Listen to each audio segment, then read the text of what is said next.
દોઢ પોક વરસ થઈ ગયા છે ઝાડના. કેવડી મોટી ઝાડ છે જુઓ તમે ખાલી. ઓલો આંબો હોય ને એવી ઝાડ છે જો. તો કેમ છો બધા મિત્રો? મજામાં? તો અત્યારે જો અહીં સરમાળિયા દાદાનું મંદિર છે. અમે જાતા હતા મારા માસીના ઘરે. અને ભાઈ અહીંયા છે ને તમે ભીમોરાથી ને સુરઈ ગામની વચ્ચે એક એવું મસ્ત તાકાતવાળું છે ને મસ્ત ઓટો છે સરમાળિયા દાદાનો. જો અહીં કેવી મસ્ત મજાની ઝાડ છે. અને ધોળી ધોળી જો દાદાની ધજાયું ફરકે છે. અને અહીં જો કેવું વાતાવરણ છે મસ્ત મિત્રો. અહીંયા છે ને બધા બેલા નાખ્યા છે. અને અહીંનું તમને આજુબાજુનું ખાલી વાતાવરણ બતાવું. તમે જુઓ ખાલી આ કેવો રસ્તો છે મસ્ત મજાનો. અત્યારે ચોમાસાનું એવું લીલું લીલું છમ થયું ને અહીંયા આપણું બાઇક આપણું પાર્કિંગ કર્યું છે. અને અહીં જો કેટલી મસ્ત ઝાડ છે, મોટી જબરી છે. અને અહીંયા આપણે ચંપલ કાઢી નાખ્યું ભાઈ. અને આ જો દાદાની નાની એવી ડેરી છે. ને આપણે અગરબત્તી કરી લેવી.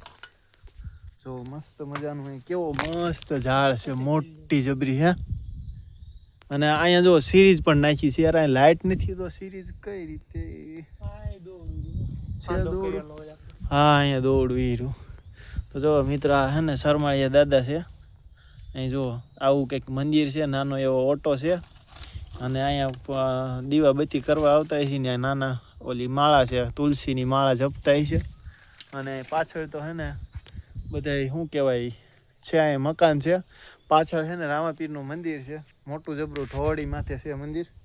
અને ભાઈ અહીં વાતાવરણ બહુ મસ્ત છે.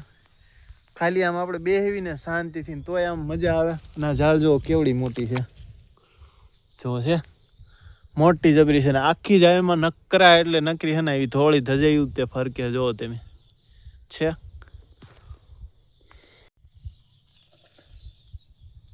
મિત્રો હે ને અહીંયા જો કેવો ઝૂલો છે મસ્ત. જો અહીંયા હે ને એવી રીતે આમ કરવાનું. જો તમને બતાવું. જો હિંચકો ખાવાની બહુ મજા આવે અહીંયા. અને ભાઈ આ સાઈડમાં કંઈક આવી રીતે છે જો. આ લગભગ મિત્રો ઓછામાં ઓછા હે ને લગભગ આના 1.5 વર્ષ થઈ ગયા છે ઝાડના. કેવડી મોટી ઝાડ છે જુઓ તમે ખાલી. ઓલો આંબો હોય ને એવી ઝાડ છે જો. કેટલા આમ. અને આ મિત્રો આ છે ને ઝાડ રહી ને બહુ ચીકણી હોય, આમ ભાંગે નહીં. ઓલા ગુંદી આવે ને નાની ઓલી. તો આવી રીતે કંઈક છે મિત્રો. હાલો આપણે અગરબત્તી મારા ભાઈ કરી લીધી અને દર્શન કરી લીધા. અને અહીં આપણું બાઇક હતું. તો હાલો આપણે નીકળી. હું પહેલાં મારા ચંપલ પહેરતો હોઉં. તો વિડીયો કેવો લાગ્યો મિત્રો કોમેન્ટ કરીને જરૂરથી બતાવજો. ચાલો મળીશું નવા વિડીયોમાં. ત્યાર સુધી જય ભારત.